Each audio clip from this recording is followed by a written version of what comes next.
Nah, kenapa tadi kita udah punya Servo terus mengeluarkan Gustavi? Sebagai catatan, Servo itu kan benih tomat yang ya siapa yang nggak kenal Ya, Servo ya? semua Saya orang agak, kenal Servo ya, agak Mas. sombong, tapi nggak. Berkat keberhasilannya Servo itu ya, Mas. Iya, Servo, kenapa sudah ada Servo, terus ada Gustavi. Nah, di situ intinya itu keinginan kita dari tim marketing, tim riset, dan tim produk Panah Merah itu ada pendampingnya Gustavi. Oh, ya. Maaf, pendampingnya Servo. Oh Karena ya. Servo berjalan sendirian gitu kan, Iya. cara kasar.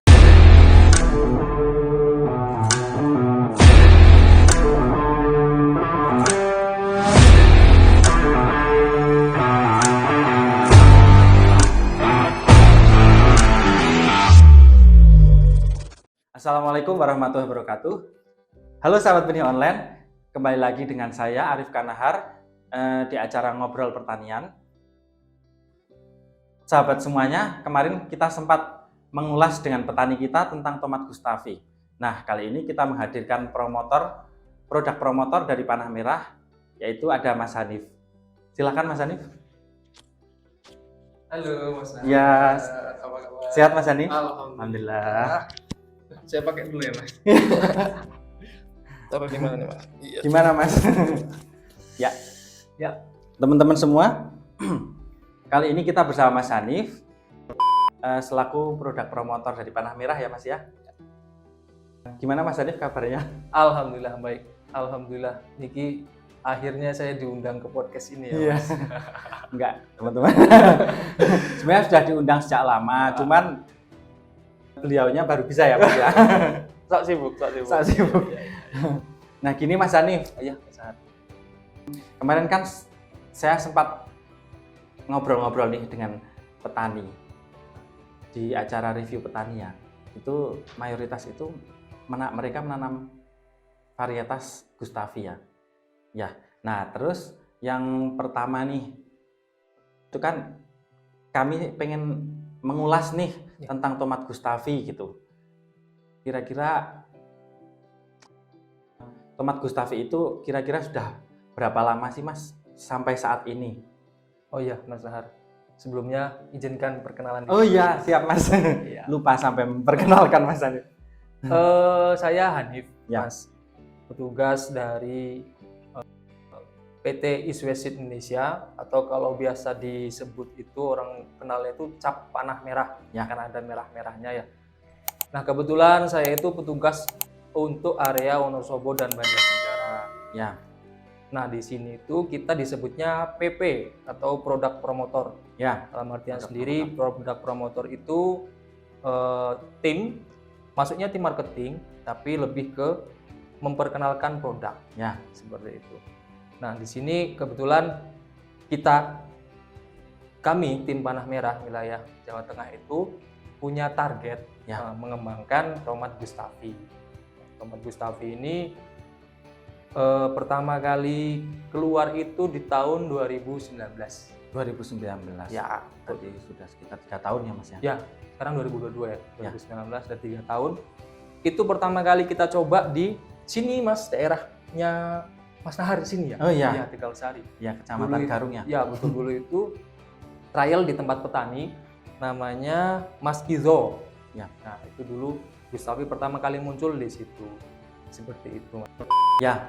Oh, jadi awalnya Demplot itu tomat Gustavi masuk Wonosobo itu di Tegal Sari, Kecamatan Garung. Oh, gitu ya Mas. Ya, betul. Berarti memang.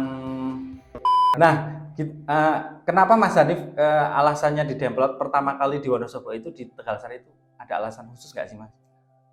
Sebenarnya alasan khusus itu karena Kecamatan Garung itu kan secara potensi penanaman tomat itu salah satu terbesar di Wonosobo ya Mas. Ya. Itu ada beberapa kecamatan, salah satunya Kecamatan Garung. Nah, kebetulan waktu itu saya ditugaskan untuk Demplot masif Gustavi F1. Dulu masih kemasan aluminium foil. Ya, belum ada namanya ya Mas. Belum ada namanya. Nah, kebetulan saya main di kios. Ya. Nah, di kios dan ternyata ngobrol-ngobrol ketemulah dengan salah satu petani namanya Mas Izo. Ternyata Mas Izo itu dia kita ngobrol lebih jauh, ternyata dia juga cukup fokus menanam di tanaman tomat. Jadi dari situlah sebenarnya alasan saya kalau untuk secara teknis ya karena ini Garung itu kan salah satu potensi penanaman tomat dan saya butuh demplot cepat. Ya. Nah, kebetulan saya ketemu dengan Mas Idro dan cocok seperti itu. Ya. Nah, jadi pertanyaan selanjutnya nih Mas, kenapa kan sudah ada pendahulunya nih sebelumnya ada Servo ya Mas untuk tomat sayurnya ya. Nah, kenapa Panah Merah itu mengeluarkan Gustavi?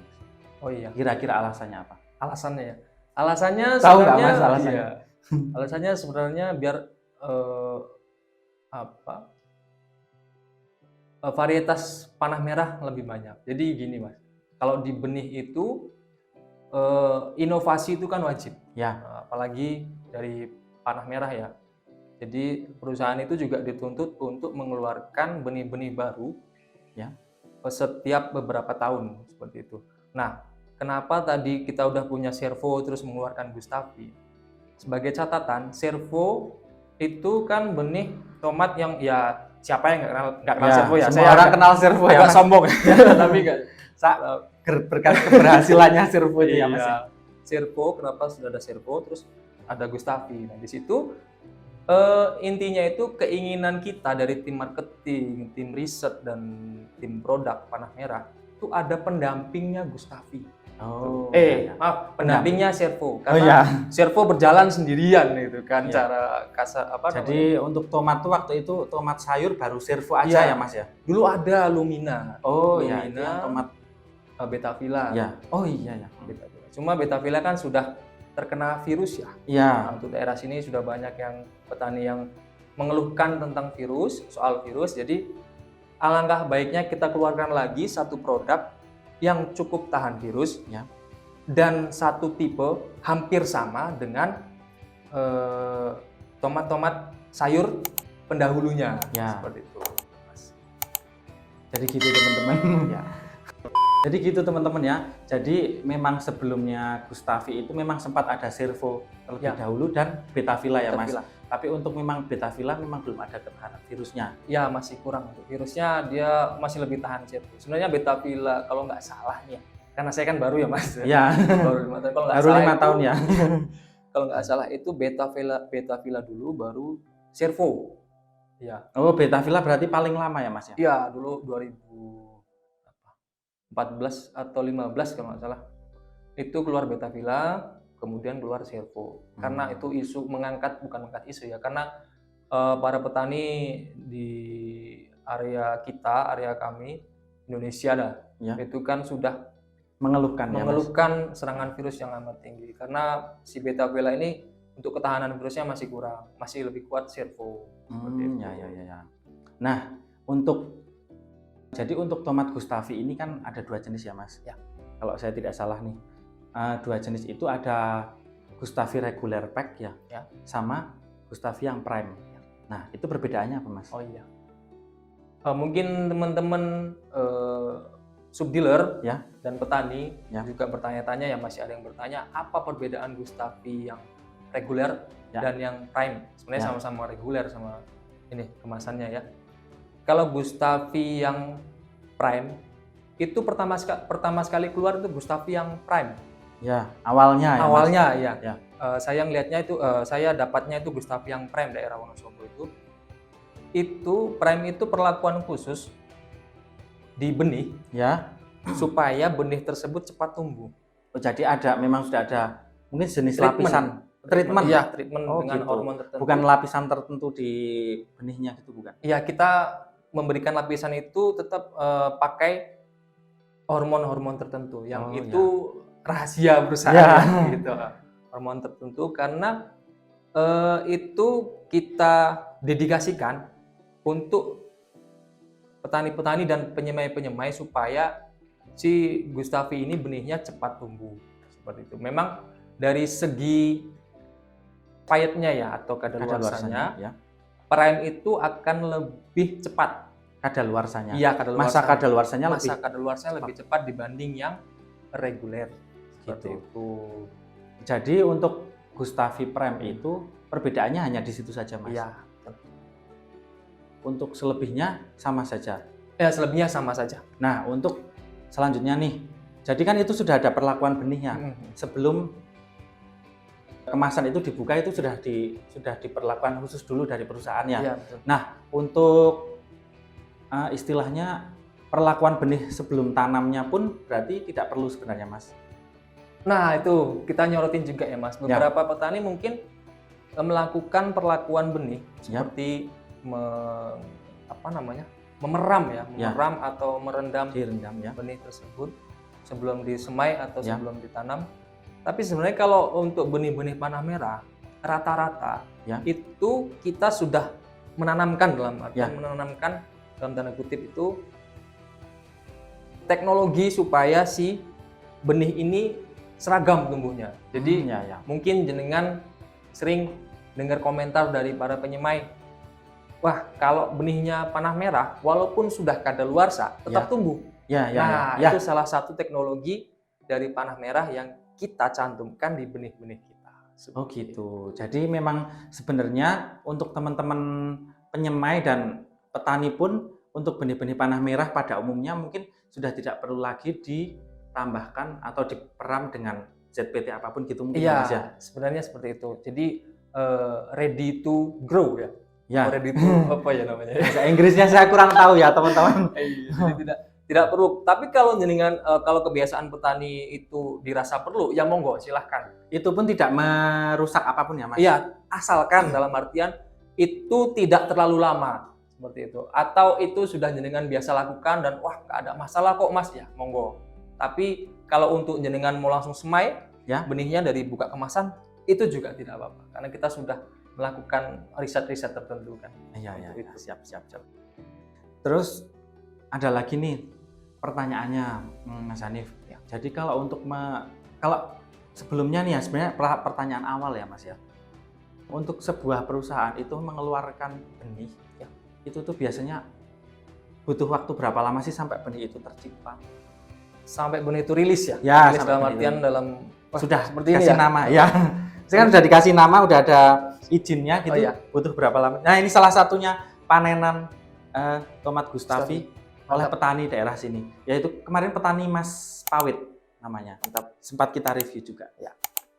Bisa dilihat di reviewnya. Nah itu gimana Mas Hanif? Jadi untuk jadi seperti ini Mas, itu kita melalui proses yang cukup panjang. Kalau tidak salah ini sekitar 5 tahun. Semenjak dia diinisiasi atau dibikin rekayasa genetik oleh tim riset kita dan pengumpulan plasma nutfah itu kan sudah ada ya. Jadi rekayasa genetik. Jadi sebelum mereka menciptakan ini, tim riset kita Panah Merah, mereka meriset dulu kebutuhan pasar, kendala di pasar. Jadi memang kita dari hulu tomatnya seperti apa yang dibutuhkan gitu. Dari hulu ke hilir kita tuh tersinkron karena perusahaan itu kita bekerja bersama, memberikan masukan baik dari tim marketing, tim riset atau tim produk itu saling berkaitan memberikan masukan bahwa perkembangan pasar tuh seperti ini, kebutuhan pasar seperti ini, kendala yang ada di pasar seperti ini. Jadi kita memang selalu diskusi. Nah, dari semenjak itu perencanaan itu sampai dia bentuk seperti ini itu kurang lebih 5 tahun atau bisa lebih 5 tahun teman-teman. Jadi bisa benih yang mau dikeluarkan tahun ini mungkin sudah diriset 5 tahun sebelumnya ya Mas. Persiapannya. Jadi bukan setelah ini keluar terus nggak ngapa-ngapain lagi gitu ya. Tetap ada selanjutnya. Oh kita punya nih calon yang seperti ini. Misal dari tim riset, Mas kita punya calon seperti ini, pasarnya di mana? Oh yang seperti ini, berarti diteruskan. Itu bisa lebih lama Mas, tergantung nanti trial, namanya kan trial, uji coba di lapangan itu juga ada beberapa tahap sebenarnya. Nah sampai ke trial kita itu berarti udah sampai ke 3 tahap ya, sekitar segitu. Nah itu tergantung nanti ini dirilis atau enggak, itu nanti terakhir di trial marketing. Di trial marketing di orang-orang petani umum seperti itu, petani umum. Setelah itu di trial kita lihat performanya, kita panggil semua orang-orang yang berkaitan termasuk petani, pedagang, kita mintain sarannya Pak kalau tomat seperti ini masuk nggak di pasaran. Ukurannya sekian ya, gitu ukurannya sekian, seperti apa itu dari sisi pedagang. Dari sisi petaninya juga Petani, mungkin ya. ketahanannya Seperti apa Pak ketahanannya? Rumatannya enak nggak Pak? Gitu. Nah, itu salah satu pertimbangan final untuk tomat merilis layak rilis atau tidak gitu. seperti itu. Oh gitu teman-teman, ya lumayan lama juga ya ternyata untuk mengeluarkan satu buah produk itu membutuhkan waktu kurang lebih 5 tahun bahkan lebih ya. Ya betul. Nah ini mungkin ada beberapa orang nih yang sudah populer dengan Servo dan Gustavi, bahkan sampai sekarang mungkin banyak tomat Gustavi kemana? Tomat Betavilla kemana nih? Betavilla itu gimana Mas nasibnya sekarang Mas? Oh, kita bilang nasibnya. Ya, Nasibnya, kan sudah jarang ya kita ya, temui di pasaran gitu. Ya betul. Kalau ada pun paling yang expired ya. Expired dan karena ya betul Mas. Kemana sih benih-benih yang sudah tidak dipakai, tidak dipakai oleh petani karena sudah menurun ketahanannya atau sudah tidak tahan lagi? Itu tetap kita selalu ada maintenance atau selalu ada kontrol atau selalu ada survei di lapangan, laporan dan lain-lain tentang perkembangan produk ini, termasuk produk baru. Ya. Nah, salah satunya Betavilla itu ternyata laporan dari teman-teman dari Sabang sampai Merauke, Betavilla itu sudah tidak tahan virus. Ya. Jadi kita stop. Jadi produksi. Memang stop ya Mas? Ya, sudah kita stop, kita pensiunkan nih. Masuk museumnya ya? Museum Panah Merah. Ada Mas? Ada ya. Saya masuk museum terus ditulisi mantan pemain handal, mantan primadona mungkin gitu ya. Mungkin seperti kalau untuk tapi yang jelas kita stop. Sudah kita stop. Kalau memang sudah tidak petani sudah tidak bisa memakai atau sudah sulit untuk ditanam, pasti langsung kita bergerak, langsung kita lihat kendalanya apa saja lah, itu langsung. Kalau masih bisa diperbaiki, kalau misalkan tidak mungkin berhenti sementara gitu. Ya, betul. Nah, selanjutnya nih Mas. Karakternya gimana Mas kalau untuk tomat Gustavi Mas? Karakter buahnya atau tanamannya mungkin? Tanamannya ya. Gustavi itu pertama sekali keluar sebenarnya itu kita mau, tadi kan saya bilang pendamping Servo, yang dalam artian kan kalau Servo ditanam dari dataran rendah ke dataran tinggi ya, 1.200, kalau sini 1.200 kan, padahal sebenarnya Servo itu dataran rendah Mas gitu. Ya, sampai ke dataran tinggi. Nah, ternyata seiring berjalannya waktu kita meneliti perkembangan si Gustavi ini, dia cocoknya, optimalnya itu ditanam di dataran middle highland sampai tingginya di bawah 1.500 ya Mas. Karena kalau di bawah 1.500. Ya, kalau udah menyentuh angka 1.400, 1.500 kasihan nanti petaninya. Berarti dibilang kalau bahasa awamnya itu dataran menengah. Ya, menengah sampai 1.100, 200 lah. Gitu. Malah cocok di daerah Wonosobo ya Mas? Ya, itu makanya kita fokuskan ini di sini. Wonosobo, Jawa Tengah itu. Ya, betul. Karena kalau terlalu tinggi nanti kasihan petaninya. Apanya nih ya Mas yang kata lama nggak panen, umurnya kan panjang, lebih panjang ya, merah-merah kan, gitu. Nah, jadi ini cocoknya ditanam di daerah dataran menengah sampai ke tinggi, bisa dibilang tinggi. Kalau untuk di dataran rendah bisa ditanam. Cuma kalau masih ada Servo, ya kita tanam Servo saja. Karena kalau untuk head to head-nya antara Servo dan Gustavi di dataran rendah, itu petani masih milih Servo. Seperti itu Mas. Kenapa Mas untuk dataran rendah milih Servo kenapa? Nah, karena sih rasanya. Gustavi ini kita sempet bikin tagline, Gustavi itu tomat musim hujan. Oh, jadi spesialnya memang di musim hujan. Atau ketahanan penyakitnya lebih luas lagi sebenarnya. Kenapa Mas? Dia itu butuh tempat yang sejuk. Oh, gitu. Jadi untuk dataran rendah karena mungkin lebih kering. Panas, lebih kering. Ya. Nah, itu Gustavi ini kurang senang. Jadi dia butuh di tempat yang sejuk, tempat yang bukan basah tapi sejuk. Sejuk dalam artian humidity dan lain-lain itu baguslah. kalau dirasa di tangan kita sejuk nih lah gitu. Kayak daerah sini kan sejuk Mas. Ya, Nggak terlalu basah. Ya. Musim panas juga dia masih dingin, Ya, air ya. juga masih ada. Masih Nah, ada.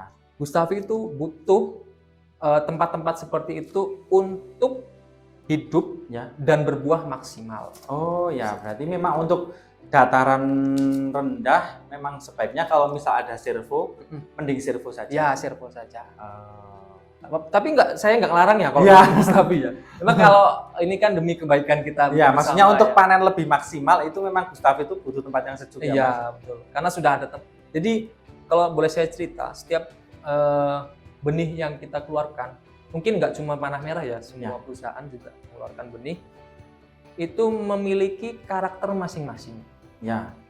Nah, seperti servo, karakternya kan dia tidak terlalu tinggi tanamannya. Ya. Dan buahnya mulai dari bawah tidak terlalu tinggi. Ya, iya. Dari servo.